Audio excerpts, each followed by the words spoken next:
global order, world order that is very basic in this world after the Cold War. All the discussions yesterday all agreed to support the Palestine people to obtain their freedom and independency and sovereignty in an effort to support their struggle since 1955 to fight the colonialism and imperialism.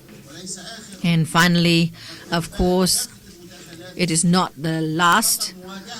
Nearly all the speakers reminded us on the dangers of terrorism and radicalism that we all face. And one thing that we need to do is to cooperate in facing this. And now we're going to continue the discussion of the heads of delegates. We still have many speakers, and for this session there are 10 speakers while we only have 1 hour. So we ask that you will be committed with the time limit that is 5 minutes for each speaker. My co-chair, Mr. Ibrahim Mahla, Prime Minister of Egypt. Now, I am pleased to invite the first speaker on the list for this session, His Excellency Dr. Ernest Bai Koroma, President of the Republic of Sierra Leone, to deliver his statement.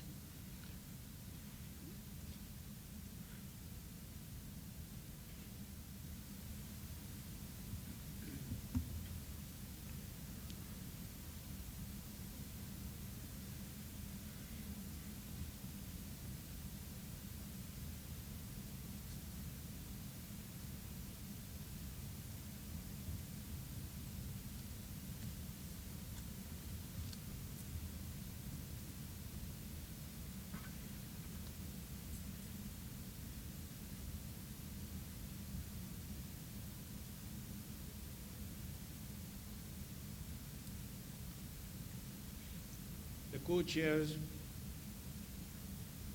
Your Excellencies, distinguished ladies and gentlemen,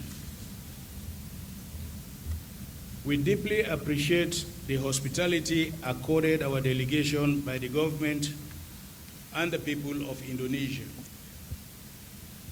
This is a country that towers in the annals of South-South cooperation.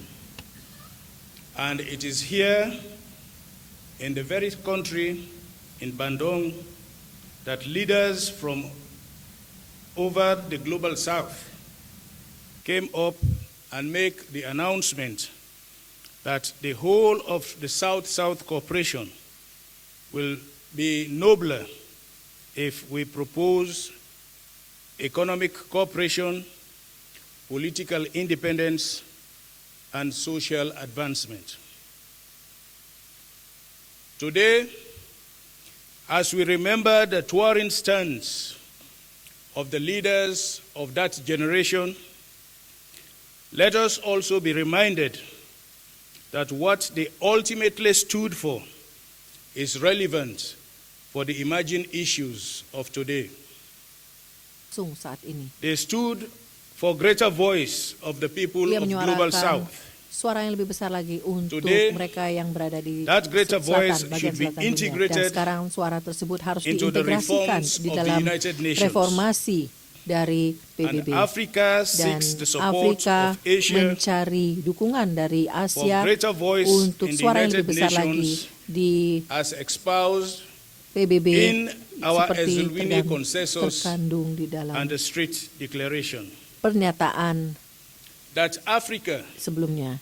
with 54 Afrika members dengan 54 does not anggota have permanent tidak representations memiliki in the Security perwakilan yang Council, tetap di Dewan where Keamanan, over dan kita 70% lebih dari of issues 70% discussed dari masalah-masalah yang relate to didiskusikan Africa yang terkait dengan is a grave Afrika. injustice that Ini must merupakan be suatu redressed. ketidakadilan yang harus And we seek diberantas. Asia's Dan kita support mencari dukungan dari to redress Asia this wrong. untuk selesaikan As chairman kesalahan ini. of Dan the sebagai African Union's ketua Committee dari of 10 on the reform of the African United Union of Nations, 10 of Reform di and on PBB, behalf of all dan atas Africa, nama seluruh I call on our bangsa friends Afrika, in saya Asia memanggil and the kepada Global teman-teman South saya dari Asia dan stand juga with us di on this Selatan most important position of our untuk continent. mendukung kedudukan kita di sini. The Bandung generation Pada stood generasi for Bandung, peaceful negotiations mereka of disputes. menyuarakan suara yang Today, untuk menyelesaikan the world is permasalahan. in dear need Sekarang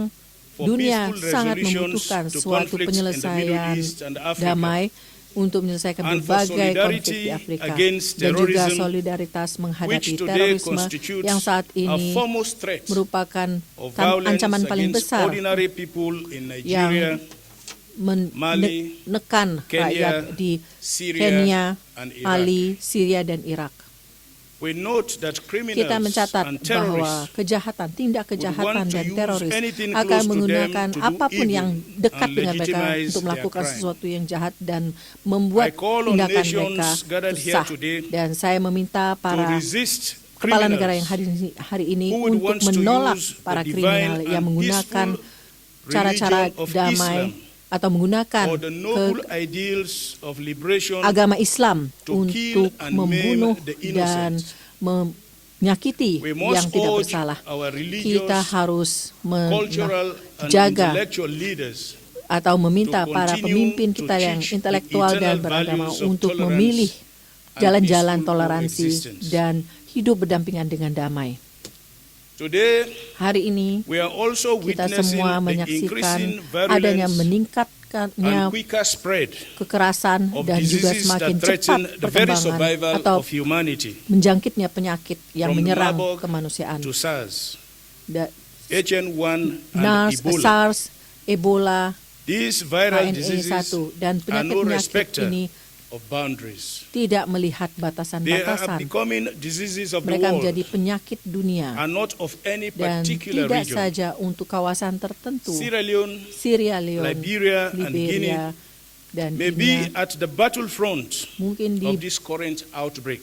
paling muka But like di permukaan terrorism, untuk menghadapi this is a fight terjangkitnya penyakit For ini. all of us. Ini merupakan suatu perjuangan yang With kita hadapi support bersama from semua. your countries, Dan dengan dukungan dari Anda semua, the UN agencies, dari badan-badan and PBB, the rest of the dan international juga community, komunitas internasional and the lainnya, resilience of our dan people, juga ketahanan dari rakyat victory kita, against Ebola is now keberhasilan in sight. mengatasi Ebola sudah We deeply terlihat. appreciate Kami and sangat thank menghargai dan the berterima countries and the kasih kepada international negara-negara, organizations organisasi who supported internasional us during yang telah these trying mendukung times. kita semua untuk menghadapi masa-masa We are sulit almost ini. getting Kita hampir zero cases of the mencapai disease, 0 kasus but we dari should not be penyakit-penyakit ini. complacent. Tapi kita tidak harus the last step santai. of a journey. Langkah often the terakhir most dari tiring perjalanan ini ones. selalunya merupakan yang But paling we must melelahkan. continue to Tapi march kita with harus vigor melanjutkan until we dengan get penuh to semangat zero cases. sampai kita mencapai And we titik call 0. upon our Dan friends kita meminta teman-teman to kita continue to untuk support this melanjutkan march dukungan towards terhadap zero cases. perlawanan menghadapi sampai Our ke economies kasus and 0. societies Ekonomi have been dan masyarakat devastated kita by the telah outbreak. dihancurkan oleh We are penyebaran penyakit determined ini. Kita to ingin recover from sekali this scourge untuk mengatasi and build masalah more ini resilient dan societies. meningkatkan But ketahanan we kita cannot di do dalam it masyarakat. alone. Tapi kita tidak bisa melakukannya We, the sendirian. presidents Kami, para of the three presiden most dari affected countries of 3 Guinea, negara yang paling Liberia, terkena oleh and penyakit Sierra ini, Leone, Guinea, Liberia, dan have Sierra drawn Leone, up a regional telah Ebola menggambarkan recovery suatu plan. rencana And untuk we mengatasi seek your penyakit support Ebola, for dan it kami meminta dukungan and for Anda the di sini individual dan untuk national para- recovery plans dan untuk rencana which are drawn from this pengatasan overall Mano mengatasi River penyakit Union ini post-Ebola recovery plan. pasca perencanaan The major mengatasi priorities penyakit of the Ebola. plan Mayoritas dari are rencana firstly ini sebagian besar restoring and building untuk more memulihkan resilient dan health membangunkan systems. sistem Second, ketahanan penyakit yang lebih kuat supporting lagi the revitalization dan of mendukung education. Third, revitalisasi dari enhancing pendidikan social dan juga protection for the meningkatkan vulnerable. pelindungan And fourth, bagi mereka yang rentan. Dan Economic keempat, recovery through investments lewat in job creation, peningkatan ekonomi dan promotion penciptaan lapangan of the kerja dan private juga sector mempromosikan involvement sektor swasta in huge dalam mineral keterlibatan mereka deposits, untuk agriculture, and menyebarkan infrastructural dan meningkatkan developments across pertanian, the sub-region. infrastruktur pertanian, We also seek your dan support deposit mineral. Dan kami in juga mencari calling for dukungan debt Anda relief untuk mencari for the three most perkeringanan affected countries.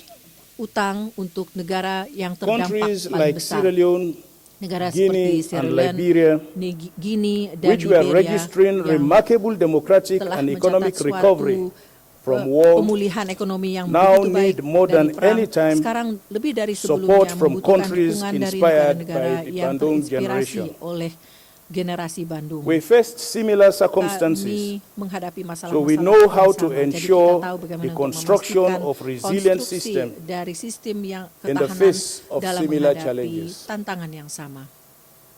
Coming together to overcome Berkumpul bersama challenges untuk menghadapi berbagai at tantangan times pada saat-saat is at times like this is at the seperti center ini of the Bandung adalah spirit. merupakan inti And dari more than semangat ever Bandung. before, Dan lebih dari We sebelumnya invoke these kami aspirations mendukung as we face the challenges aspirasi of ini terrorism, ketika kita menghadapi ancaman climate terorisme, change, perubahan small iklim, arms control, penguasaan reform of the terhadap world's senjata financial api, and dan governance juga institutions, ekonomi defeating dari outbreaks, negara-negara and maju, building dan juga resilient membangun social suatu and economic systems. sistem ekonomi dan But ketahanan even yang lebih kuat as we lagi. do this, Tapi ketika kita let melakukan us be ini, reminded marilah kita diingatkan that kembali Africa bahwa is a land Afrika of great adalah opportunities. negara yang penuh dengan a berbagai peluang, continent sebuah that benua has some yang of the memiliki fastest growing economies in the world, ekonomi hijau yang paling and a besar continent di dunia, beaming with dan great potential benua yang memiliki for begitu mutually banyak benefiting potensial investments untuk investasi for yang Asia menguntungkan bagi and Asia Africa. dan Afrika. Let us seize these Marilah kita opportunities meraih for kesempatan new ini investment untuk partnerships mendapatkan kemitraan and for redressing ekonomi Africa's bersama dan juga untuk underrepresentation at the United Nations Security dan Council menampilkan Afrika as a way di of delivering Dewan on the Keamanan promises PBB of the Bandung sesuai dengan generation perwakilannya, of sesuai dengan leaders. jalan apa yang I telah thank you all for your dibuka attention. oleh pemimpin kita di Deklarasi Bandung. Terima kasih atas perhatiannya.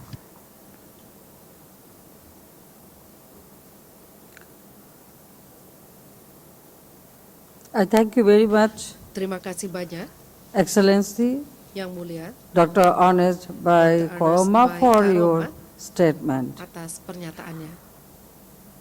Allow me to now to Perkenankanlah invite the saya next sekarang untuk speaker mengundang on this pembicara list, berikutnya His Excellency di daftar Mr. Yang Mulia, Jejoma Sibinoy, Jejoma Vice Sibinoy, President of Wakil the Presiden Republic of the Republik Philippines, to Filipina, deliver his untuk statement. menyampaikan pernyataan beliau.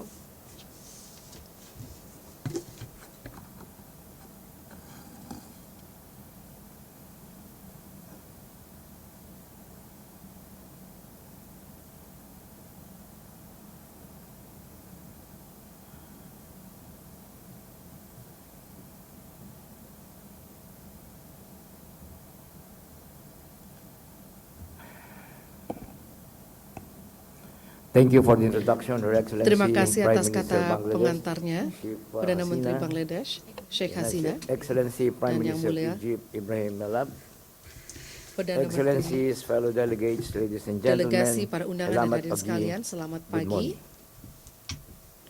In the name of the Republic of the Atas nama Philippines, Republik whose humble Filipina, representative I am, dan saya I'm merupakan honored to perwakilan join sangat this rendah hati. distinguished Saya senang assembly sekali untuk in bergabung di paying pertemuan tribute yang to the terhormat Republic ini of untuk memberikan Indonesia penghormatan for kepada 60 Republik years of Indonesia faithful atas stewardship 60 of tahun the spirit kepemimpinan yang of luar Bandung, biasa setia terhadap which has semangat guided Bandung the yang journey of the telah Global South menjadi and our panduan 10-year-old untuk New membuat Asian-African selatan global Strategic kita dan Partnership. juga 10 tahun To Indonesia and menjadi its lebih regional kuat. collaborators, Untuk Indonesia dan we juga owe the vision kolaborator that brought to asli, the third kita world, membuat sebuah as it visi used yang to be so membawa demarcated, dunia ketiga some of the dunia best dibatasi expressions of menjadi modern ekspresi yang political and terbaik economic dari thought, pemikiran which have ekonomi dan since politik become modern our yang telah irreplaceable menjadi contribution bagian dari to the kontribusi peace yang tidak bisa and progress of our world. diubah dan untuk To kepentingan Indonesia, perdamaian dan keberhasilan we owe dunia. one of the most Untuk inspiring Indonesia, examples kita of memberikan cohesiveness sebuah and contoh coherence, yang sangat kuat which many of tentang us in Southeast apa yang telah Asia kita buat di can kawasan only hope Asia to Tenggara dan imitate. hanya bisa untuk As a close melakukan friend sebuah and neighbor, imitasi. and a Sebagai co-founder teman of the baik, Association sebagai of Southeast tetangga, dan Asian juga Nations, co-founder or dari ASEAN, the Philippines is eager to nourish the ingin strongest terus possible memulihkan ties with Indonesia sekuat mungkin hubungan as the dengan foundation Indonesia stone of the sebagai permanent peletak ties with batu the rest of pertama Asia, yang mengikat kuat Africa, dari and the sisa outside dari world. Asia, Afrika, dan dunia. We have no doubt Kita that tidak working dapat meragukan together lagi bahwa bekerja through the Group sama of melalui 77 and the kelompok non-aligned 77 movement, dan the countries of Asia and Africa could perform a vital role in constructing a world without famines, ignorance, terrorism, or war. A world where science and the arts have combined to extract the best possible results from scientific innovation and technological change. The spirit of Bandung could provide the political impetus to lift us to greater heights. For Bandung was originally meant as a large political construct based on 10 essential principles. Among these are 1. Respect for the sovereignty and territorial sovereignty of all nations. Second, respect for the right of each nation to defend itself singly or collectively in conformity with the United Nations Charter. Third, avoidance of the use of force or threat of the use of force against the territorial integrity or political independence of any country. And fourth, settlement of all international disputes by peaceful means, such as negotiation, conciliation, arbitration, or judicial settlement, as well as other peaceful means of the parties' own choice in conformity with the Charter of the United Nations. These principles have not lost their luster through the years. To the contrary, they may have gained greater validity and relevance over time. They remain the best weapons of the weak against the strong. But the spirit of Bandung could have a greater opportunity to be tested, not necessarily in the relationship between North and South, but in the relationship between South and South. The spirit could come fully alive when the more powerful countries in Asia and Africa, instead of becoming the source of insecurity and fear for others, would act as protector of the sovereignty and territorial integrity of their lesser neighbors. The Philippines sincerely believes that we all the responsibility of maintaining peace and of continuing pursuit of prosperity and welcomes the proactive efforts of countries such as Japan to further cooperate the international community in bringing greater peace, stability, and prosperity. That the spirit of Bandung 60 years ago continue to be our beacon as our two great continents of Asia and Africa forge ahead in strategic partnership and for the greater benefit of our people. Terima kasih. Thank you. Sebesar-besarnya bagi masyarakat kita. Terima kasih. Thank you very much, Your Excellency. Terima kasih, Yang Mulia. Rather, he saved some time for a special Beliau thanks for berhasil that. menyelesaikan tepat waktu, jadi masih ada sisa, bahkan masih ada sisa waktu.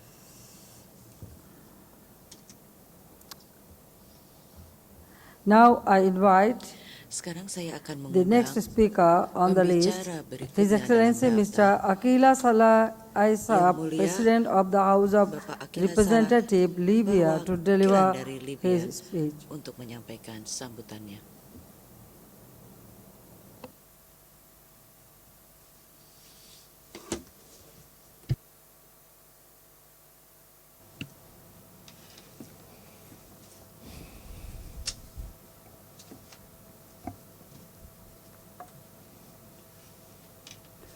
Bismillahirrahmanirrahim. Dengan nama Allah Abil Jalalah wal Fakhamah yang mulia, para kepala negara, para In menteri, the name of Allah, para Excellencies, ketua heads of delegasi dan states, perwakilan organisasi regional dan heads of internasional, Bapak Ibu delegations and sekalian, representatives of regional di organizations, awal ladies and gentlemen. sambutan saya berterima kasih To kepada begin Presiden my Joko speech, I Widodo, would like to Presiden extend Republik my Indonesia, gratitude to the President of the atas Republic of undangan Indonesia, Joko beliau Widodo, untuk for his menghadiri acara invitation ini dan atas for me sambutan to dan come kehangatan serta to this keramah event tamahan and for the yang kami cordiality dapatkan that has dengan been penyelenggaraan yang sangat bagus bestowed upon us, dan sukses ini dan and for perayaan the good 60 organization, tahun excellent dari organization pertemuan para of pemimpin Afrika this dan Asia event, the 60th sejak 6 commemoration dekade yang lalu. of the Asian Pada saat African itu, Conference. Presiden Ahmad At Soekarno the dan time, kawan-kawan President Ahmad dari para Sukarno pemimpin non-blok and dari leaders of the 29 non-aligned negara, nations from diantaranya 29 Libya, dan dari countries, among kota which is Bandung, Libya, dunia harus came to membangun negaranya Bandung and said that untuk we memperoleh hak need to kemerdekaan dalam build our keamanan dan nation so perdamaian. that Bapak we're Ibu able to sekalian, gain hari our ini kita rights to bertemu. obtain our Negeri-negeri kami independence. masih And today we menghadapi meet berbagai here, tantangan and our di dunia nations are still kontemporer. faced Di by many antaranya contemporary yang challenges. sangat berbahaya Among them, dan pengaruhnya yang and melampaui one of the batas. most dangerous, Kalau memang tidak kita menanganinya sekarang ini, yaitu we need to tackle right now, and one that we cannot ignore is, and that is why it is important for us to prevent all the dangers that threaten all of us, and that is terrorism, an act that tries to create instability in one area. They kill the killing men, women, young and old. In Libya, although we are a nation that are continuously developing, we are currently faced with the spread of terrorism and extremism, but we continue to maintain peace. We maintain to maintain the rights of our people and the right to their sovereignty. Libya hopes that the world are able to assist us in our quest for peace, so that we're able to conduct all our business across Libya, so that we're able to quell terrorism and extremism. What is Libya doing to handle this issue of terrorism? Through this forum, I would like to call on everyone to assist Libya in eradicating terrorism. Over 50 years now, Africa and other nations in the world has seen radical changes. This conference has provided great influences to the contemporary world. Some nations, the world has accepted the 10 principles of Bandung and to improve the relations among nations. And the People's Republic of China have adopted a number of the Bandung principles in their foreign affairs policies. And this is a sincerity that is shown by China to be able to live in peace with their neighboring countries. And in this decade, the world is witnessing relations that are more open and more radical changes. Every nation wants to develop, and that is the main goal of this Bandung Conference, and this is something that we need to realize. What saddens the Arab world most is that there are still Arab nations such as Palestine that is still under occupation and whose independence has been taken over by Israel and are still being protected by several nations. Several resolutions that has been made by the United Nations and the Security Council shows this. And this is what encourages us to ensure that the Palestinians delegates are able to return to their nation and strive to obtain their independence and develop Jerusalem as their capital city.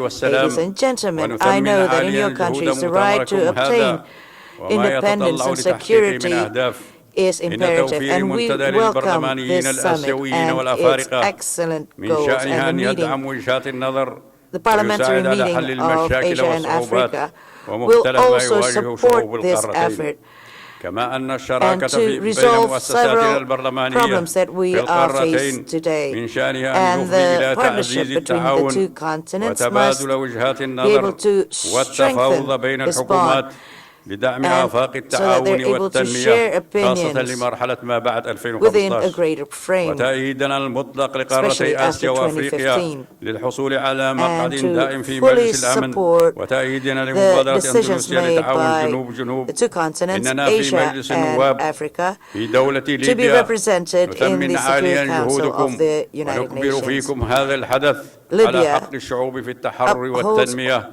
والتقدم all والازدهار our والعيش efforts بأمان وسلام to ونبارك provide خطواتكم independence for ونتمنى everyone, لملتقاكم التوفيق والنجاح. so that everyone may نجدد live لكم in الشكر السيد peace, الرئيس and we hope والشكر that this والامتنان لفريق conference العمل معكم الذي can أسهم be بفعالية successful. في And we الإعداد وحسن would تنظيم like لهذا to extend our المؤتمر gratitude to the ولكم جميعا President أيها who السيدات has والسادة successfully على حسن organized this الاستماع event. والسلام And I would عليكم like ورحمة الله to thank وبركاته. everyone for your attention. Waalaikumsalam warahmatullahi wabarakatuh. Thank you, Excellency, Mr. Akila Saleh Aisa, for your statement.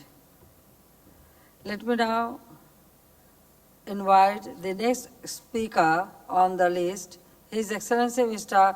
Shartaz Aziz, Advisor to the Prime Minister on National Security of Pakistan, to deliver his statement.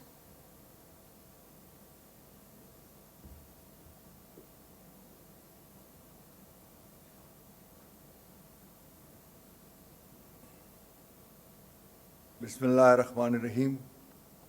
Co-chairs, Excellencies, distinguished guests, ladies and gentlemen. Let me begin by expressing my appreciation to the government and people of Indonesia for hosting this historic reunion of Asian and African leaders. 60 years ago, our visionary leaders laid the foundation for a great partnership between these two great continents. Pakistan is proud to be one of the co-sponsors of that initiative of April 1955 that brought us together to share a dream of freedom, peace, and prosperity for our people. Today, we are all gathered here to recall that dream and to reinvigorate our commitment to our common goals and to deepen the bonds of friendship. In the 60 years since Banduk, we have achieved a lot. However, the real promise is yet to be realized. We continue to grapple with daunting challenges of peace and security, inclusive development and human rights, terrorism and violent extremism, climate change, natural disasters, poverty and inequality within and among nations compound those challenges. We need to strengthen cooperation and collective efforts to overcome these problems. In this endeavor, we must be guided by the spirit of Banduk and its 10 principles whose relevance is evident despite the changing times. Co-chairs, ladies and gentlemen, a major focus of the Banduk was respect for fundamental human rights, including the right of self-determination. Many of the countries present here are proud sovereigns and independent states, at that time still struggling under the yoke of colonialism at that time. We have therefore come a long way after that. But it's tragic and unacceptable that 60 years after committing to those overarching principles, people from Palestine to Kashmir are still awaiting the fulfillment of their inalienable right to self-determination. Co-chairs, this commemoration comes at a seminal time. Important processes with a bearing on our collective future are underway at the world stage. We are engaged in finalizing a framework that would set the course of development endeavors for the next decade and a half. Asia and Africa should work together to evolve a strong, inclusive, and equitable post-2015 development agenda, including the new Sustainable Development Goal with principal focus on poverty reduction, education, and sustainable development. South-South cooperation will play a critical role in the development of Asia and Africa, but the post-2015 agenda and the SDGs would also need reliable and predictable means of implementation. It is a partnership, in which all hands would need to be on deck. This, of course, does not mean that we should become passive partners. Asia and Africa represent 75% of the world's population, but only 30% of the global GDP. Asian-African intra-regional trade and investment has yet to achieve its full potential. Let me underscore the significance of regional and bilateral trade arrangements within this global south, as this would not only strengthen the multilateral trading system, but also benefit greatly the developing countries as a whole. Least developed countries, landlocked countries, and small island developing states face bigger and distinct challenges in achieving sustainable development and should benefit from targeted support in achieving their goals. Our common vision that no one is left behind should be fully realized. Ladies and gentlemen, Asia and Africa are rich in human resources. Development of that resource through investment in human capital is crucial and urgent. In Pakistan, we have launched our Vision 2025 last year, which endeavors to put people first.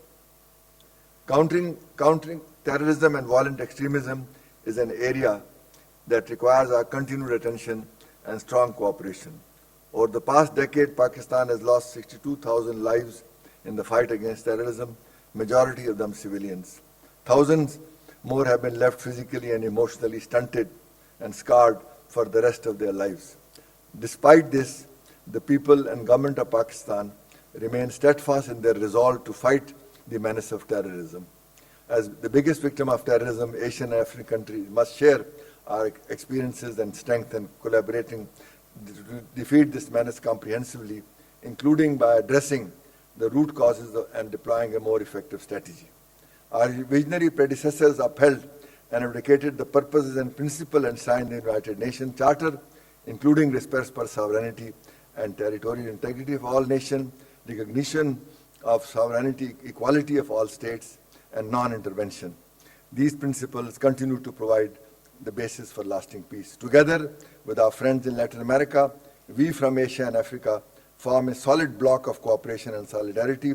Among the developing countries, we must continue to fearlessly uphold our principle and strengthen our unity for collective good. For this purpose, we have to strengthen the mechanism that exists or can be created for greater consultation and closer collaboration within Asia and Africa and at the international level. Our shared goals remain a more democratic, equitable, and fair world order to bring about common prosperity and well-being for all. I thank you, co-chair. Thank you very much. Thank you, Mr. Shattad Aziz, for your statement. Now, let me now invite the next speaker, His Excellency Ambassador Aminu Bashir Wali, Minister of Foreign Affairs, Federal Republic of Nigeria, to deliver his speech. Aminu Bashir Wali.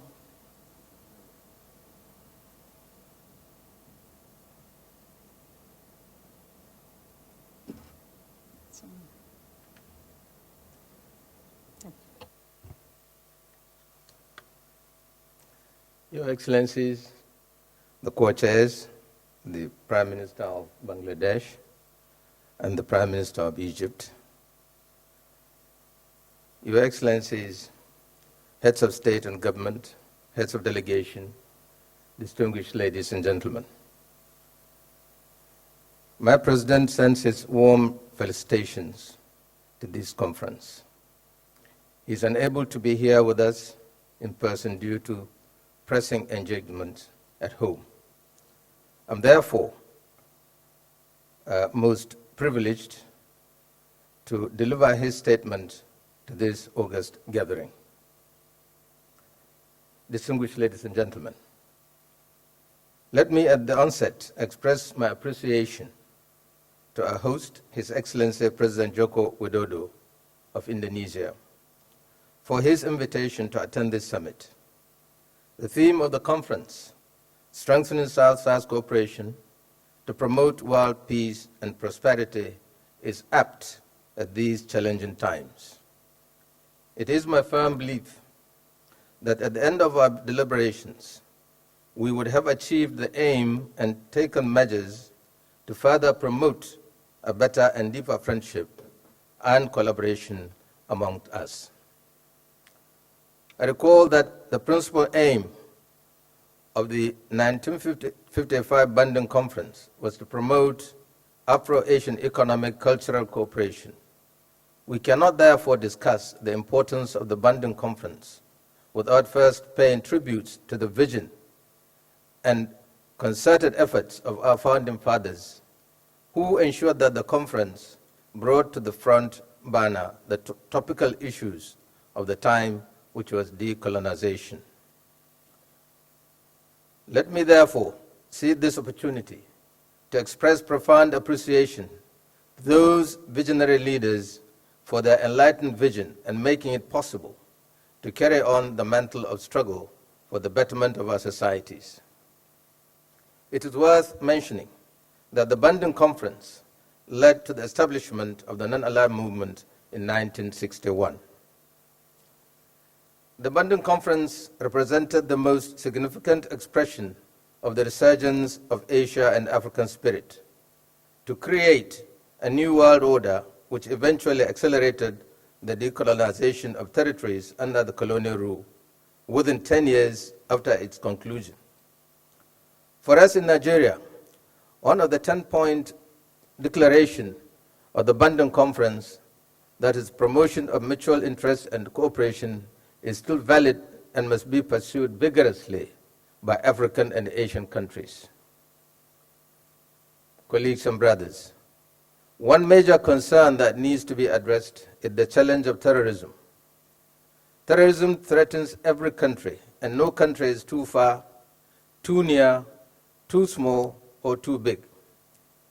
Unfortunately, ISIS is not alone in this despicable campaign against humanity. Al-Qaeda in the Arab Maghreb, Al-Shabaab in Somalia, and Boko Haram in northeastern Nigeria share a common agenda to unleash terror, mayhem, destruction, and instability around the world. Nigeria knows too well the destructive effects of terrorist activities. Over the past years, we have been and are still confronting threats posed by Boko Haram to peace and stability, predominantly in the northeastern part of our country. It is an obvious fact also that the terrorist groups are well armed. This therefore calls for military cooperation between us and to prevent weapons falling into the hands of non-state actors and terrorists. We should therefore put the fight against terrorism a major item on our agenda, and for the Secretariat of the new Asia-African Strategic Partnership to work out appropriate mechanisms to collectively fight terrorism. Equally, Nigeria is deeply concerned about the conflict between the states of Israel and Palestine. We strongly believe in the two-state solution as a way of resolving the conflict, with Israel and Palestine living side by side in peace and harmony within secure borders. Nigeria would therefore like the new Asia-Africa Strategic Partnership to assist the United Nations to find lasting solutions to the Israeli-Palestine conflict. On the economic front, I am convinced that both Africa and Asia can maximize their capacities and opportunities in education, science and technology, trade with value addition through appropriate industrialization strategies. The new Asia-Africa Strategic Partnership must promote South-South cooperation on the basis of our common aspirations for a better life for our peoples. The African Development Bank and the Asian Development Bank can identify and finance just joint projects and programs in partnership with the private sector for the benefits of our peoples. It is my belief, therefore, that if these proposals are considered and implemented, it will enhance better synergy to support the harmonious and integrated development of our regional economies. Your Excellencies, as I prepare to hand over to a new president that has just been democratically elected in my country, I wish this summit a successful outcome that will assist in charting a greater future for our people. I would like to conclude by once again expressing my extreme gratitude to His Excellency President Joko Widodo and organizers of this summit for the excellent arrangements made for the success of the summit. It is my conviction that our deliberations today will provoke the right action and attitude that will assist in rejuvenating the vision and mandate of the Bandung Conference. I thank you for your kind attention. Thank you very much, Excellency Ambassador Aminu Bashirwali, for your statement. Excellencies, now at this juncture, I would like to invite my co-chair, His Excellency Mr. Ibrahim Mahlab, Prime Minister of Egypt, to lead the discussion. Thank you very much for your cooperation. Thank you. Allow me to continue by inviting the next speaker on the list. Let me remind you to kindly keep to the 5 minutes time limit. I would now like to call His Excellency Mr. Dato Sri Sheberi Chik, Ministry of Communication and Multimedia from Malaysia.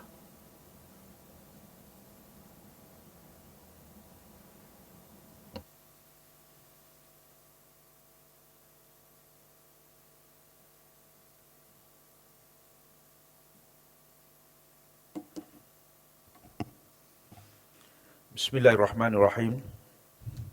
Good morning. Co-chairs, Excellencies, ladies and gentlemen. I would like at the outset to congratulate the government of Indonesia for the successful hosting of the Asian African Summit 2015. I would also like to express my appreciation to the government of Indonesia for the excellent arrangements for the summit and the generous hospitality accorded to me and members of my delegation. Indeed, I'm honored to be here today to represent my Prime Minister, Datuk Seri Muhammad Najib Tun Razak, who will be joining us in Bandung for the historical walk tomorrow.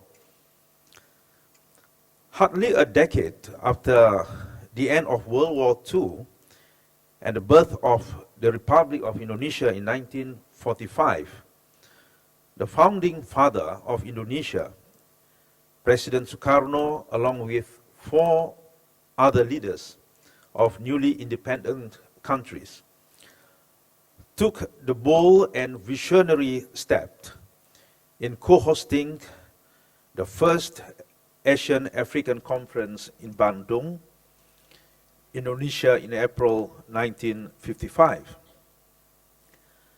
The first conference was attended by leaders from 24 countries. Although there was skepticism from some quarters towards the newfound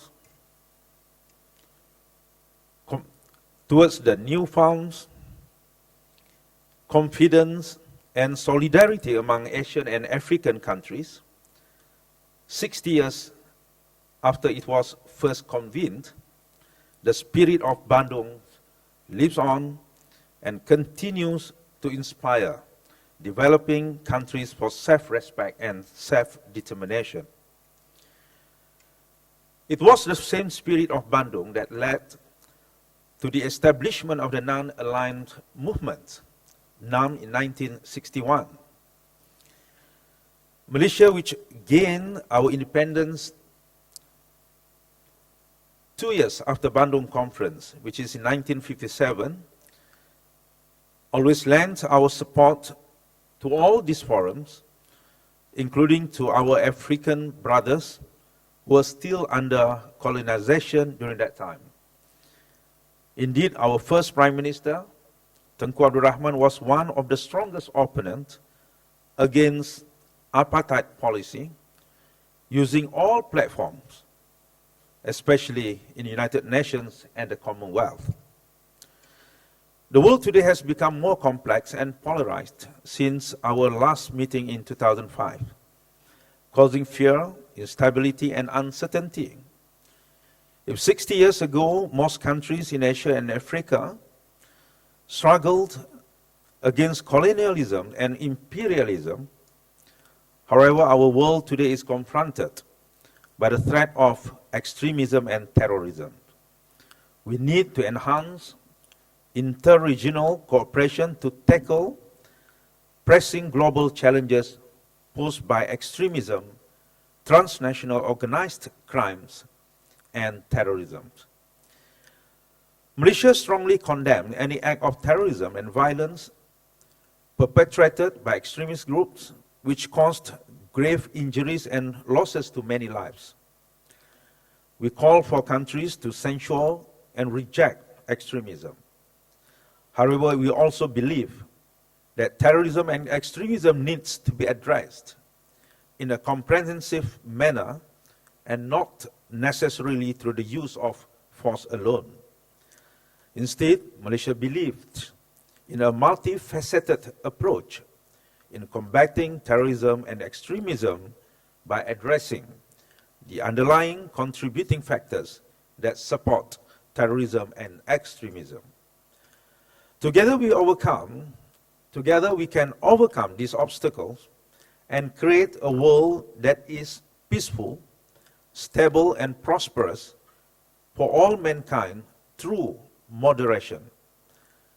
In 2010, Malaysia introduced the Global Movement of Moderate, or GMM, to provide an international platform for the voices of moderation to counter the increasing sentiment of extremism in all forms, be it in the realm of religions, politics, social, economy, or international relations.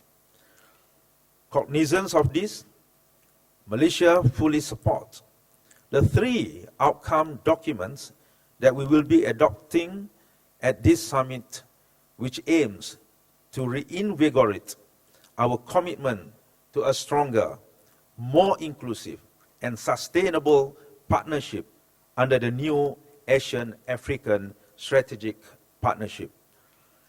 We are confident that the reinvigorated strategic partnership will give further impetus to intensifying the existing cooperation among countries of the South in our pursuit for peace, stability, and prosperity. Asia and Africa are 2 continents with enormous potential. Both are lands of opportunity. What is needed is to redouble our collective efforts to empower the 2 regions towards sustainable and inclusive economic growth, stability, peace, prosperity in the 2 regions. As the 25th largest trading nation, trade has been the engine of growth for Malaysia's economy. It is also a significant revenue earner for most economies. In today's context, it is imperative for countries to explore how trade can support sustainable growth and related capacity building programs. Malaysia remains steadfast in its support of the Palestinian cause, underpinned by the various international principles and laws. Over the years, the government of Malaysia has continued to provide various forms of assistance to the government of Palestine and its people, including for reconstruction and rehabilitation. We commend the Asian and African people's continued support for Palestine with the adoption of the Declaration of Palestine today, on Palestine today. This declaration would further strengthen the legitimacy of the inalienable rights and struggle of the Palestinian people for self-determination, sovereignty, and independence, and bring an end to more than 6 decades of Israel's illegal occupation. We hope that the friendship established from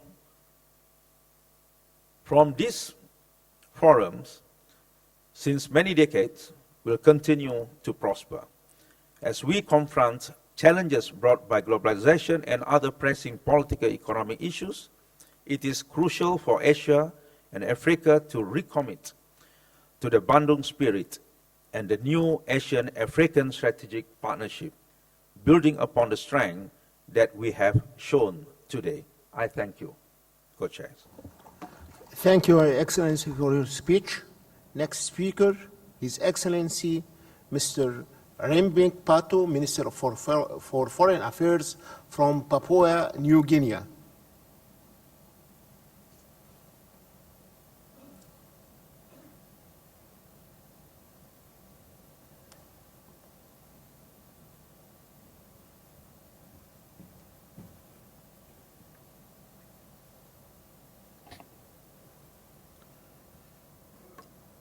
Thank you, co-chairs, heads of government, Your Excellencies, ladies and gentlemen. On behalf of the Honorable Prime Minister Peter O'Neill, the government and the people of Papua New Guinea, I wish to join all leaders in congratulating President Joko Widodo, the government and the people of the Republic of Indonesia for the invitation and for being an excellent host of this summit. PNG is grateful for the wisdom and vision of our founding fathers who took the initiative to establish this important forum that enjoys the membership of half of the members of the United Nations. PNG's membership of this organization follows the inaugural participation by the founding father of our nation, the Grand Chief Sir Michael Thomas Sumare, at Bandung in 2005. PNG believes that with the invaluable experience and astute leadership of those gathered here, there will be continued constructive dialogue and deliberations on the challenges that are faced by our countries in order to reach amicable and sustainable solutions. This will involve greater efforts to crystallize the three pillars of the Bandung Conference, but a lot of work remains to be done. This session marks an important chapter of the Asia-Africa Conference. We are also here to celebrate the 10th anniversary of the new Asia-Africa Strategic Partnership, which PNG and small island states so genuinely welcome. The theme of this conference ensures effective and meaningful discussions for peace and security and development agendas that seeks to place people, particularly those that are vulnerable, including women and girls, at the center of the socio-economic development paradigm that is transformative and supports regional and global solutions, which requires an amendment or reformation of the United Nations systems and structures, which PNG fully supports along with the other speakers.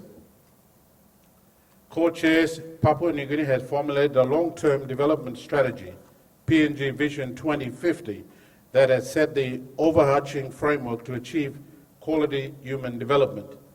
In this context, donor and other development partners have been asked to and are realigning their development assistance programs to our country to national priorities and programs to ensure achievement of compatible development targets. PNG sees itself as a bridge from the Pacific to Asia and the African continent. We've attended numerous conferences concerning in these continents where South-to-South cooperation and strategic partnership issues are at the forefront of those discussions and deliberations. We will be continuing to do so. PNG's membership in the ACP-EU partnership, special observer status with the ASEAN, and membership of APEC and the Pacific Islands Forum are strong indications of our country's move towards strategic partnership alliances and reinvigoration of them. We welcome and commend the new Asia-Africa Strategic Partnership of 2005, which empowers integration of Pacific small island developing states into the fold of the Asia-Africa Cooperation Framework. PNG is pleased to advise that we will be chairing the Pacific Islands Forum meeting in September of this year, 2015, and will host the APEC Economic Summit in 2018. Co-chairs, Papua New Guinea is experiencing unprecedented economic growth that is driven by the extractive industry. Our liquefied natural gas project, together with other resource development, is driving our economy to grow at the rate of 16% GDP this year, 2015. As a consequence of this economic boom, PNG has concluded arrangements at the Small Island Developing States Conference seats in Samoa last year to share our gains with other Pacific small island developing states. Over the next 5 years, therefore, PNG is committed to providing Pacific seats to the sum of $150 million in development assistance.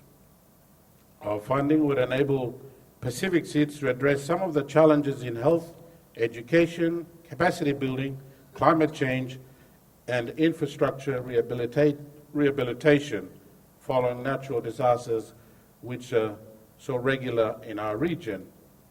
Apart from addressing our own development issues, much of the revenue generated by the LNG project is being reserved through the creation of a sovereign wealth fund structure for the benefit of our future generations. Co-chairs, peace and security is imperative for sustainable development and improved lives and livelihoods. We must redirect our efforts to maintain peace and security in the Middle East, Asia, Africa, and Eastern Europe. There must be respect for peaceful coexistence, as must there be peaceful processes adopted for self-determination, guided always by the Charter of the United Nations. And to this end, Papua New Guinea is pleased to agree to adopt the 3 instruments agreed to at this conference. PNG has been contributing troops to the United Nations peacekeeping forces in South Sudan and Darfur, and intends to increase, if so required, to protect human rights in those regions and the dignity of mankind. In conclusion, Papua New Guinea urges all member states to make concerted efforts to implement the resolutions made at this conference to enable us to develop the spirit of South-South cooperation and strategic partnership in a new light. Let's all continue to reaffirm our commitments to freedom, peace and security, respect for human rights, fundamental to which is adherence to the rule of law, to building a just and democratic societies for the world. I thank you for your attention. Thank you, Your Excellency. I would like to invite His Excellency, Mr. Taib Bakouche, Minister of Foreign Affairs from Tunisia.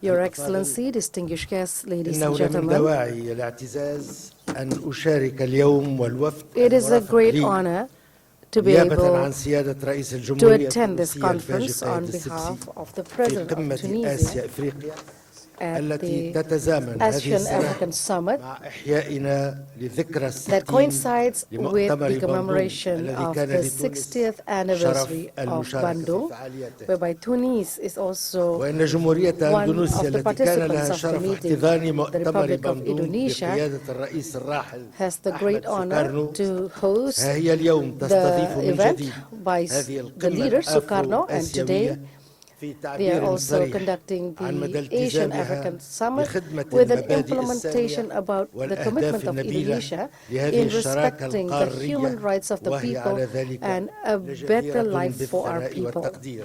And Indonesia السيدات is والسادة، very good اختيار in موضوع doing this type تعزيز of action. التعاون جنوب جنوب The theme of this event, strengthening South-South cooperation to promote world peace and prosperity, لما يترجم عنه من وعي is very بمدى clear انعكاس to realize الأبعاد the الاقتصادية aim and على is السلم an impact والأمن and an economic الدوليين dimension لا سيما as well في as دول international الجنوب security, التي most لا يزال especially العديد in منها countries in the south, يشكو whereby توترات وأزمات عميقة they are still تحمل experiencing آثارها أساسا a lot شعوب of المنطقة التي ما زالت مع الأسف terrors and الشديد also فئات damages, and هامة the منها people تشكو انعدام الأمن وضعف are مستويات still feeling التنمية that they are still وإن not الأهداف secure الأساسية in التي terms of تقوم its عليها development. الشراكة الأفرو The main آسيوية essence that was تستند conducted إلى قراءة by the واقعية new Asian لما African تواجهه Strategic بلداننا Partnership اليوم is من based on what تحديات our countries is تفرضها doing at this المتغيرات moment. الإقليمية والدولية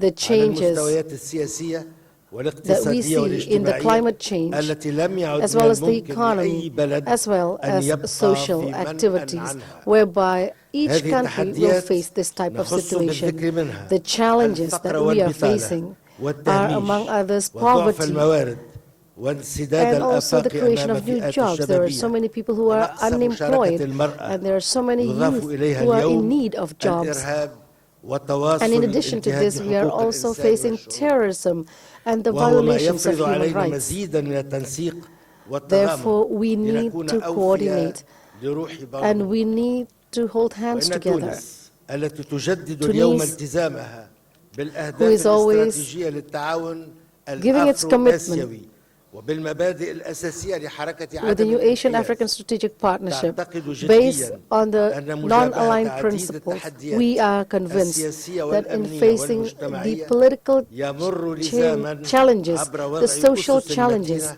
it has لنظام to use اقتصادي a دولي strong يكفل base, التنمية and that is with a المتكافئة strong للجميع international economy ويأخذ that بعين can الاعتبار guarantee الأولويات الاقتصادية the whole people والاجتماعية and should للدول be الأقل نموا. السيدات والسادة at the aim of 60 countries سنة who مرت are على less انعقاد developed. أول مؤتمر 60 years have أفرو-آسيوي gone by أكد since على the حق first الشعوب في Asian تقرير African مصيرها Conference. وبسط سيادتها The people can الوطنية now determine على their own أراضيها lives, وثرواتها. and countries ورغم can now ذلك ما زال الشعب experience their own الفلسطيني sovereignty. يناضل من However, أجل the people الحرية of والكرامة Palestine are وإنهاء still الاحتلال struggling الإسرائيلي. to وفي try هذا الصدد and end نهيب the بكافة Israeli الدول occupation. المنضوية During this صلب هذه auspicious الشراكة occasion, we ask مزيد all the الدفع nations who are من gathered أجل here تحقيق سلام to be able عادل to شامل try and في منطقة realize الشرق الأوسط. peace ولما and a كانت just التنمية situation in the البشرية Middle East. لا تتحقق بصفة Human مرضية إلا في development مناخ cannot be من السلام achieved والأمن unless it is فإننا in the نأمل midst أن of an نتوفق atmosphere of جميعا peace. إلى We truly تحقيق hope ذلك في that ليبيا everybody can be وسوريا able to realize واليمن this situation in وغيرها Libya, Syria, Yemen, باعتماد and in نهج other countries as الحوار well, والوفاق because the لحل dialogues النزاعات as well as وتوحيد reconciliation الصفوف to try and overcome لمقاومة conflicts آفة الإرهاب. and to try السيدات and والسادة make all لقد efforts توفقت to be القمة able to face all الأفرو-آسيوية these challenges. The الملتئمة Asian على هذه African الأرض Summit الطيبة سنة that is being 2005 staged in this إلى تحديد beautiful country, جملة من 2005, مجالات التعاون has التي realized من a شأنها أن number تسهم في of رفع efforts, التحديات المطروحة among others, ودفع to التعاون try and جنوب-جنوب overcome والتي all نذكر the منها challenges بالخصوص and to improve the الأمن South-South الغذائي cooperation, most especially والتعاون العلمي on food والسياحة security والأمن الطاقي and also والمساواة بين الجنسين on the security for ومكافحة tourism الإرهاب and energy والجريمة and المنظمة. also gender وإن issues and also تونس facing العاقدة terrorism للعزم as على well as المضي criminals. قدما في دعم هذه الشراكة الاستراتيجية Tunis is ومزيد always تفعيلها معربة عن boosting ثقتها التامة this لأن NAASP تماسك because أعضاء we are convinced شراكتنا وتضامننا with وتواصل التنسيق the فيما بيننا determination of all countries who وسعينا are in الدؤوب إلى this تعزيز التعاون partnership المشترك and all our efforts يمكننا بلا to شك increase من مواجهة cooperation. التحديات This المطروحة will make us بثبات successful in واقتدار overcoming all ومن the العبور challenges ببلداننا إلى that will شاطئ disturb الأمان. our lives, وفي هذا and we will الصدد be able ختاما to cross the نشيد sea بكل in the most المبادرات safest way. الواعدة لدعم جهود We التنمية welcome بالقارة and we الإفريقية commend ولا all سيما the منها initiatives, مؤتمر طوكيو most الدولي especially حول التنمية في the إفريقيا Tokyo والمنتدى International الصيني Conference on الإفريقي Africa, والحوار and also الهندي the forum الإفريقي China ومنتدى Africa, الأعمال and also الإفريقي India الآسيوي Africa, وإننا and مدعوون also the اليوم forum إلى of استغلال Asia كل هذه Africa. الأطر وتعزيز We are هذا so التعاون proud to be من أجل able دعم to ركائز الأمن accelerate our والاستقرار cooperation in these fields والتنمية في and to try قارتينا and وفي support العالم. وفي stability الختام in the two أود أن continents أتوجه and بالشكر throughout مجددا the world. إلى Once فخامة again, we would الرئيس like to جوكو convey our ويدودو thankfulness ومن to خلاله His إلى Excellency كافة President أفراد Joko الشعب Widodo الأندلسي and to على all the حسن people of المفادة Indonesia والتنظيم for وعلى their الجهود المبذولة في hospitality سبيل and مزيد their من warmth الاندماج and all their جنوب efforts جنوب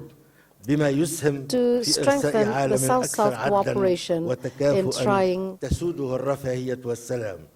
أشكر لكم حسن to إصغائكم cooperate well within our والسلام countries عليكم in the ورحمة nuance الله of وبركاته. promoting world peace. Thank you for your statement. I would like now to invite His Excellency Mr. Lundog Purivsuran, Minister for Foreign Affairs of Mongolia.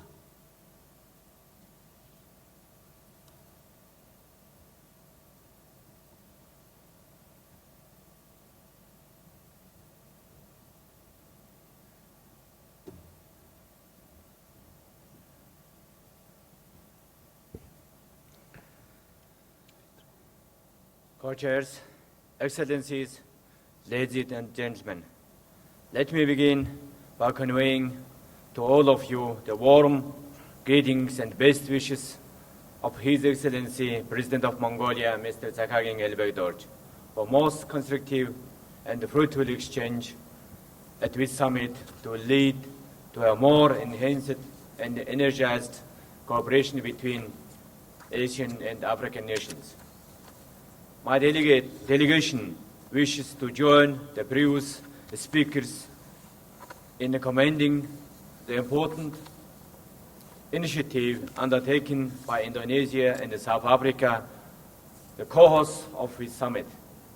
I would like to take these opportunities to express my sincere gratitude to the people and the government of Indonesia for the gracious hospitality and excellent arrangements provided for this summit. Co-chairs, as we commemorate the 60th anniversary of the Bandung Conference, we pay a solemn tribute to its founder for his vision, leadership, and dedication to establishing a peaceful, prosperous, and equitable world. The Bandung Conference inspired the creation of non-aligned movement and development of South-South cooperation.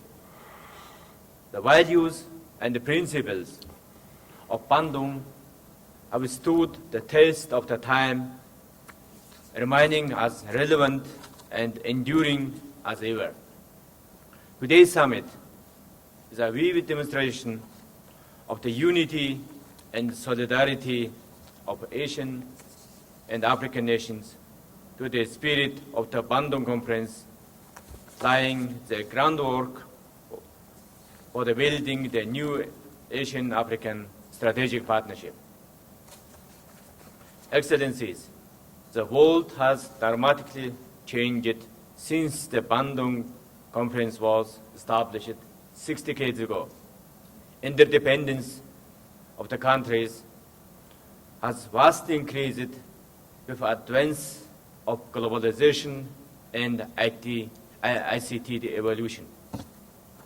A multitude of complex changes has emerged, including climate change, epidemics, violent extremism, in addition to regional conflicts, multiple crises of food, finance and energy, natural disasters, poverty and inequality.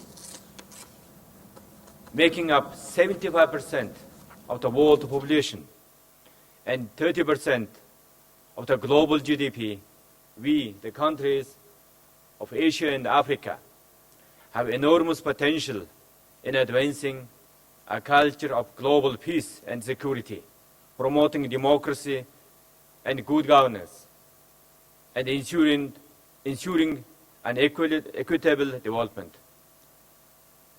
Our strength is in our diversity, and it is in our unity too. Reinvigorating the Bandung spirit, we stand committed today to strengthening the new Asian-African strategic partnership. This is all the most important and timely as the international community is making the last push towards achieving the Millennium Development Goals and defining the post-2015 development agenda. Mongolia fully supports the principles and objectives of the new Asian-African strategic partnership as a common platform towards for more dynamic South-South cooperation. Mongolia is proud to be contributing to the South-South cooperation by promoting the interests of landlocked developing countries, LLDCs. It goes without saying that increased analytical capability is essential to evidence-based decision-making. With this in mind, Mongolia initiated setting up an international think tank of landlocked developing countries in Ulaanbaatar, in our capital city. It will be operationalized as soon as a multilateral agreement enters into force. In this regard, I wish to appeal to follow landlocked developing countries to speedily accede to the agreement so that we could jointly identify sustainable responses to development challenges caused by our common geographic disadvantage. Another example of our humble contribution to South-South cooperation is our exchange of experience and lessons learned from our democratic transition with fellow Asian countries. Thus, we are sharing our experience in the parliamentary democracy, legal reforms, and have organized training for the diplomats, journalists, and civil servants. To this end, we have set up an International Cooperation Fund of Mongolia. 25 years ago, Mongolia embarked on the development path to embrace the rule of law, democracy, free market, and open society. In 1990, we held the first free and fair democratic elections. On July 29th this year, we will mark 25 years anniversary of our democratic revolution through making stock of the past and defining future perspectives. Mongolia is also serving as chair of the Freedom Online Coalition and will be hosting its 5th ministerial meeting on the May 4th and 5th this year in Ulaanbaatar.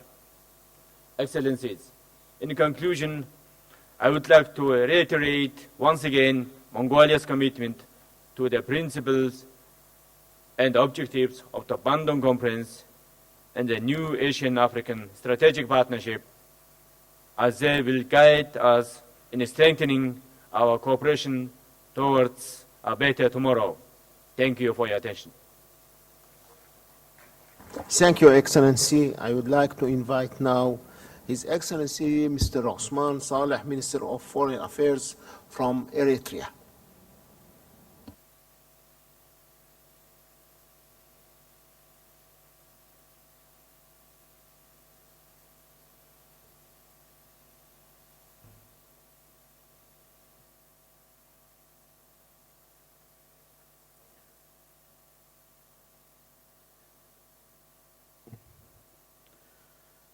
Good morning, co-chairs, excellencies, heads of state and government, distinguished heads of delegation. On behalf of the people and government of Eritrea, I wish to express our profound appreciation to the people and government of the Republic of Indonesia for hosting this important and timely conference on the 60th anniversary of the historic Bandung gathering. The vision of that conference and the far-sightedness of the participating leaders, the 10 principles that it articulated, and the objective of a global order based on equality, prosperity, and fraternity that it set for humanity propelled the struggle against colonialism and remain still relevant. Excellencies, much progress has taken place in Asia and Africa, in the developing countries, and throughout the world since Bandung. Some of the change has been truly earth-shaking, and the world is witnessing a strategic global shift. And yet the global order remains profoundly unjust, unfair, unequal, and ultimately unsustainable. We live in a world of mass poverty amid plenty of easily preventable plagues that devastate nations and entire regions, of economic crisis and dislocation resulting in mass unemployment and the loss of people's dignity, of almost routine violation of national sovereignty and international law, of almost total domination of key international political, economic, financial, cultural, and media institutions, of constant war and the destruction of the environment of which our survival ultimately depends. This current global situation has exacted a huge cost in human lives and suffering.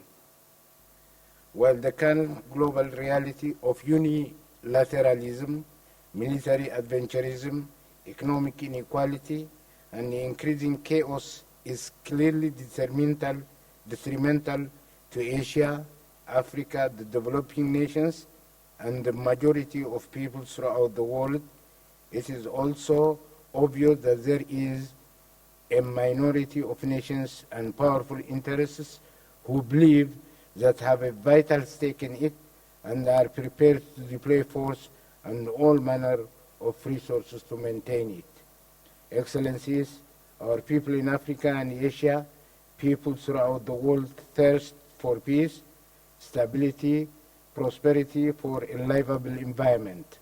They seek harmony in communities and between communities based on respect for diversity. They strive for the independence and sovereignty of nations, for equitable participation of all countries in global affairs, for truly representative international institutions. They wish to independently choose their political and social systems, to promote their languages and cultures, to interact in global forums of ideas where everyone's voice can be heard. In short, our peoples desire a new world order, a new global order of collective security, peaceful coexistence, independence, mutual benefit, prosperity, social justice, and opportunity for all. This was the vision of Bandung. It remains a powerful vision, one that is felt much more strongly today than it was 6 decades ago. Achieving it will require unity of purposes, steadfast commitment, a viable, clear-eyed strategy, a strong organization, and requisite economics, financial, and media institutions, as well as much time and hard work. This summit and the commemoration of Bandung is proof of our renewed strong commitment, and the people and government of Eritrea are determined to make their modest contribution to the achievement of this lofty goal. I thank you. Thank you, Your Excellency. As we still have some time, I would like to re-invite my co-chair, Honorable Sheikh Hasina, and the Prime Minister of People's Republic of Bangladesh, to lead the remaining part of the discussion. Thank you, Honorable Co-Chair, Mr. Ibrahim Mala, Prime Minister of Egypt. Let me now invite the next speaker on this list, His Excellency, Mr. Milner Tozaka,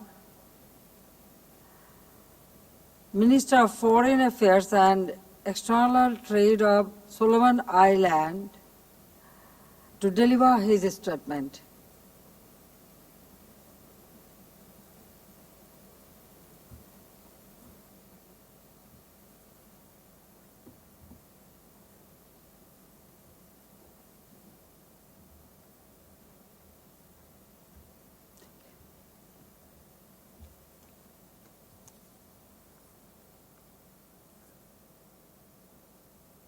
Thank you, co-chairs.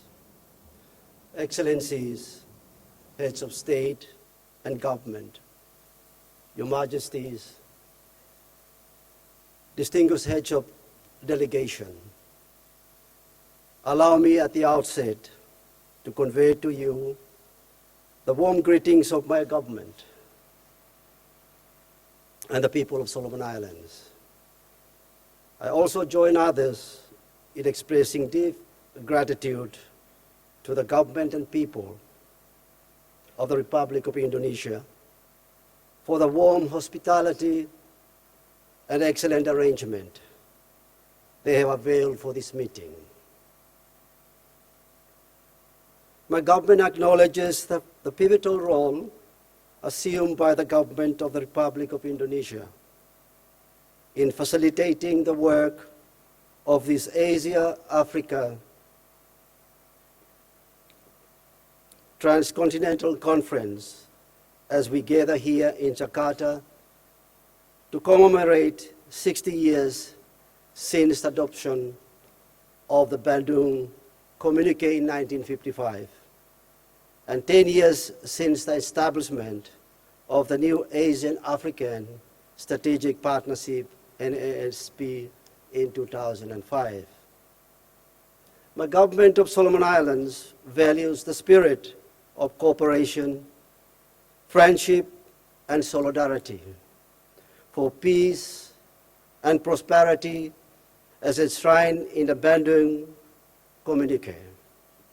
We believe that through sharing of experience and good practice and through various synergies of cooperation as exposed in the NASP, we can be able to address challenges and issues that confront our countries, whether these are political, economic, or socio-cultural. We believe that in an era of globalization, the challenges that each of our countries face can be best addressed through multilateralism as issues transcend national boundaries. Co-chairs, South-South cooperation as articulated by the new Asian African Strategic Partnership offers a path that can complement the conventional North-South cooperation. In this context, my government appreciates and values the integration of Pacific small island developing states into the fold of Asian cooperation frameworks. In affirming my government's commitment and support to the Bandung principles and the NASP aspirations, I wish to highlight that as a small island developing state, SIDS, an imminent challenge faces Solomon Islands as well as its sister Pacific island countries is climate change, and in its impacts of land inundation, sea level rise, loss of biodiversity, unpredictability of weather patterns, and the related effects on food security. It is our sincere hope that the scheduled conference on climate change in Paris later this year and Marrakesh next year will arrive at agreements that adequately and appropriately address this phenomenon.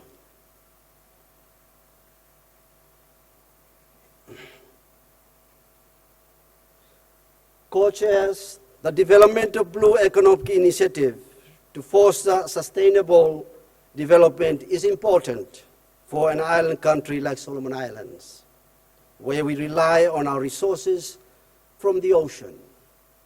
We therefore greatly value our ongoing global collaboration with the Republic of Indonesia, Malaysia, Papua New Guinea, the Philippines, and Timor-Leste on the Coral Triangle Initiative. As regards the post-2015 development agenda on sustainable development, we believe that it must build on the platform set by the Millennium Development Goals. The post-2015 development agenda, also known as Sustainable Development Goals, SDGs, and to be adopted by the United Nations later this year, must be grounded on the equality, inclusiveness, and quality growth.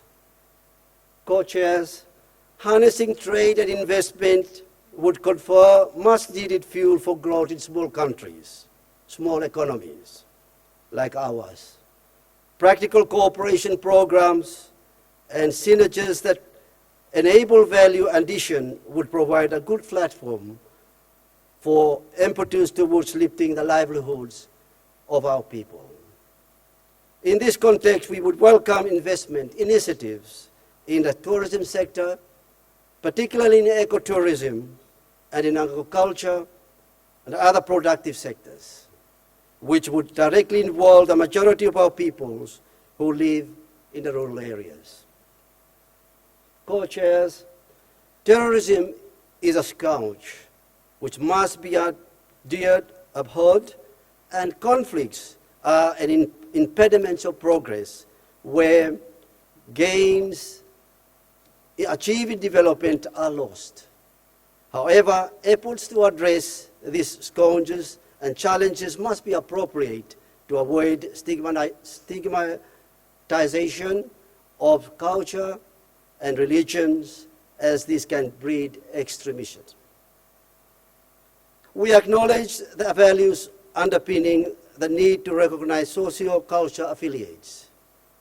Cooperation between countries should embrace the common issues and challenges within the diversity of different culture and values.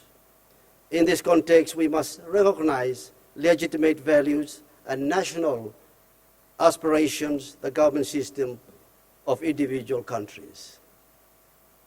In conclusion, co-chairs, on the case of Palestine, while not a member of the non-aligned movement, Solomon Islands shares the United Nations agreed positions of a two-state solution. It is our sincere hope that resolving the Palestinian issues will save peace and stability in the Middle East region. Excellencies, Your Majesties, distinguished heads of delegation, I thank you for your attention. Thank you very much, Your Excellency, Mr. Milner Rajoko, for your speech. Now I invite the next speaker on the list, His Excellency, Mr. Ghanem Al-Buhainain, Minister of Parliamentary Affairs and Member of Shura Council of Bahrain. Thank you. Thank you very much.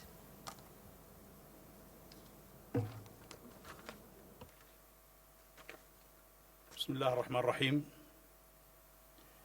رئاسة الجلسة المحترمين، الحضور الكرام، يطيب لي أن أتقدم بداية بتحيات حضرة صاحب الجلالة الملك حمد بن عيسى الخليفة ملك مملكة البحرين حفظه الله ورعاه، وتمنياته بأن تكلل هذه المناسبة الهامة بالنجاح المأمول، وأتقدم بجزيل الشكر والتقدير إلى شعبي وحكومة إندونيسيا على الحفاوة وكرم الضيافة اللذين لمسناهما منذ وصولنا إلى مدينة جاكرتا. إن الذكرى 60 لمؤتمر القمة الآسيوي الأفريقي 1955 هو حدث تاريخي مميز قد أرسى أسس الشراكة الاستراتيجية بين آسيا وأفريقيا، وأكد على استمرار تعزيز التعاون بين البلدان الجنوب. كما يعتبر هذا المؤتمر أساساً قوياً في توطيد النظام الدولي المتعدد الأطراف الذي أكد عليه ميثاق الأمم المتحدة. إن مؤتمر باندونغ لعام 1955 قد وضع مبادئ أساسية ثابتة كالتضامن والصداقة والتعاون، وأن هذه المبادئ هي روح مؤتمر باندونغ الذي حدد معالم التعاون بين قارتي آسيا وأفريقيا. ولا يزال يعد الأساس القوي والفعال لإضفاء المزيد من التعزيز على العلاقات الوطيدة القائمة بين البلدان الآسيوية والأفريقية، والمنارة المضيئة للتعاون بين بلدان الجنوب مع بعضها البعض، وتعد مثالا ناجحا حول العلاقات التي يجب أن تبنى على أسس من الاحترام المتبادل والتعاون بين بلدان قارتي آسيا وأفريقيا. الحضور الكريم، لقد حققت البلدان الآسيوية والأفريقية تقدما هاما في كافة المجالات السياسية والاقتصادية والاجتماعية منذ مؤتمر باندونغ المعقود عام 1955. كما نجحت في إنهاء فترة الاستعمار وما صحبه من تخلف في كافة المجالات، حتى أصبح جل الدول أعضاء ذات السيادة ولها ثقل في المجتمع الدولي، وكان لها الدور الفعال في تشكيل العلاقات الدولية الجديدة المبنية على التعاون والاحترام وإرساء وتعزيز مبادئ حقوق الإنسان والديمقراطية وسيادة القانون. وبالرغم من كل هذا التقدم، إلا أنه لا يزال الشعب الفلسطيني محروما من حقه في إقامة دولته وحقه في الاستقلال وتقرير المصير. وسيظل مؤتمر باندونغ الدعم الأساس للشعب الفلسطيني في حقه في إنشاء دولته وفقا لقرارات الأمم المتحدة ذات الصلة. ونتمنى من دول مؤتمركم الموقر الدفع باتجاه الاعتراف بدولة فلسطين عضوا كامل العضوية في منظمة الأمم المتحدة لتأمين الأمن والسلام للشعب الفلسطيني، حيث أن حل الدولتين لن يكون ممكنا إلا بتمكين الشعب الفلسطيني من إقامة دولته.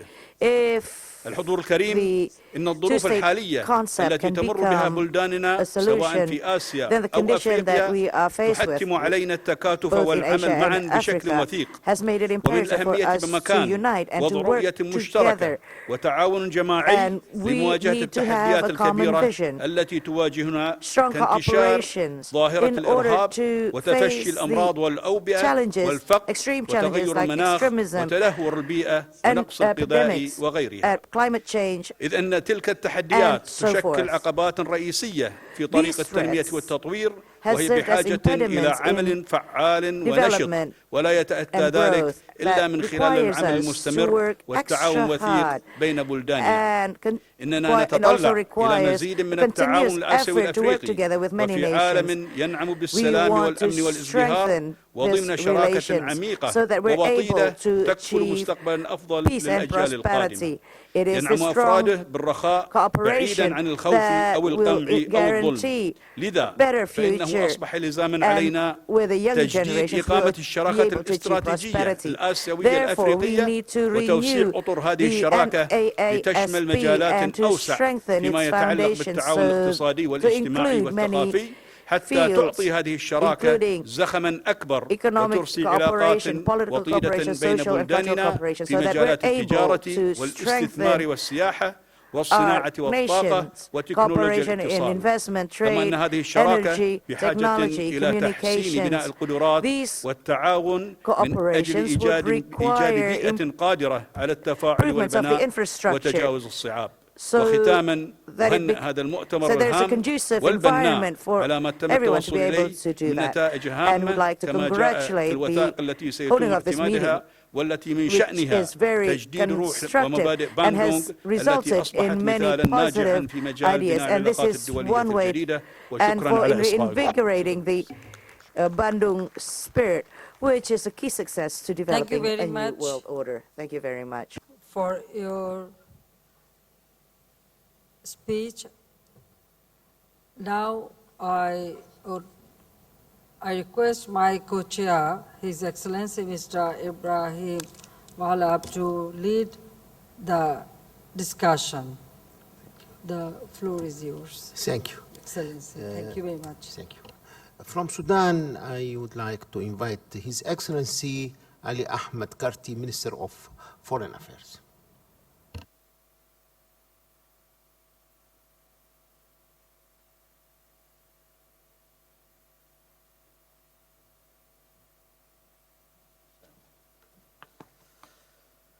بسم الله الرحمن الرحيم. السادة الرئاسة المشتركة للمؤتمر، سيدات والسادة الحضور الكرام، delegates. السلام عليكم ورحمة الله وبركاته. وعليكم يطيب السلام لي ورحمة بدءا الله أن وبركاته. نتقدم بخالص الشكر First of والتقدير all, I would like لفخامة to الرئيس extend my جوكو thanks ويدودو and my على respects كرم الضيافة وحسن to Mr. الاستقبال Joko Widodo for his الذي warm حظينا به welcome منذ for us وصولنا إلى عاصمة since أندونيسيا our جاكرتا arrival وحسن in التنظيم the لهذه capital city of المناسبة Jakarta العزيزة على نفوسنا and جميعا. for the organization that has أقدم given us هذا very good الخطاب نيابة عن فخامة impression. الرئيس عمر حسن أحمد I البشير would like to الذي I am حالت speaking here on behalf ظروفنا of الداخلية President من Umar إجراء al-Bashir, who للانتخابات is unable to attend ومواصلة because of our متابعة internal نتائجها affairs, حالت دون the مشاركتي. general election, and ويسرني أن so أذكر أن cannot be الانتخابات present العامة on this occasion. I would like الرئاسية to والبرلمانية say here that the general election of the اكتملت تماما parliament على أفضل وجه في and السودان، presidential حيث election مارس has been الشعب conducted السوداني well. حقه في The اختيار people ممثليه of في رئاسة Sudan has الجمهورية determined their choice والبرلمان. for the choice of وستعلن president and النتائج members of النهائية parliament, لهذه and الانتخابات في 27 announcement for the من results أبريل of the الحالي. general election will be announced on the 27th of السيدات April. والسادة، إنه لمن دواعي Distinguished ladies and السرور gentlemen, والغبطة أن يشارك it السودان في هذه is we القمة are الهامة very التي fortunate تؤرخ that we can لسنين participate عاما in this من الكفاح conference that الذي قادته الدول commemorates 60 الآسيوية years of والأفريقية struggle منذ انعقاد that مؤتمر has been باندونغ conducted by عام the Asian African nations 1955 since the لتحقيق Bandung Conference in الاستقلال 1955 والتنمية ورفاهية to العيش realize وكرامة the شعوبها. independence and world peace and لقد كانت prosperity روح and المؤتمر the باندونغ nobility هي of الدافع the القوي people of لكثير the من world. الشعوب The spirit لنيل of Bandung that استقلالها is a strong وحريتها. drive for many nations to ومن بين achieve تلك their الشعوب independence شعب and السودان freedom, الذي and among them يكن were لأندونيسيا the people of وشعبها Sudan كل التقدير who والاحترام، really respects Indonesia ذلك أنه من روح باندونغ all خرج استقلال السودان its respect. الذي The أكده spirit of الرئيس الأول Bandung, لأندونيسيا Sudan السيد أحمد became سوكارنو independent. This is what has been برفعه discussed علم by السودان the الأبيض first ذلك president اليوم، of Indonesia, Mr. Ahmad معلنا Sukarno, by مشاركة raising the flag السودان of Sudan at that كدولة time while مستقلة في declaring that مؤتمر Sudan باندونغ،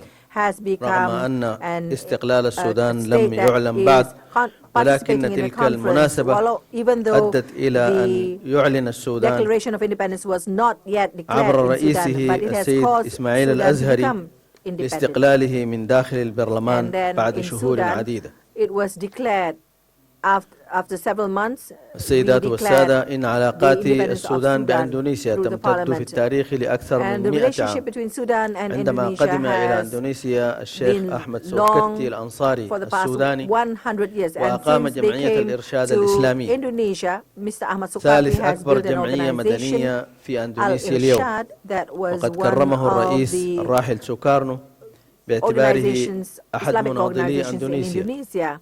ضد At that الاستعمار. time, Sukarno supported سيد الرئيس، this idea. مثلما حدث قبل Mr. 60 Co-Chair, عاما فإن مؤتمرنا as has هذا been as has ينعقد في happened وقت 60 years بالغ ago, الأهمية. our conference this إذا time كان is مؤتمر conducted at a باندونغ very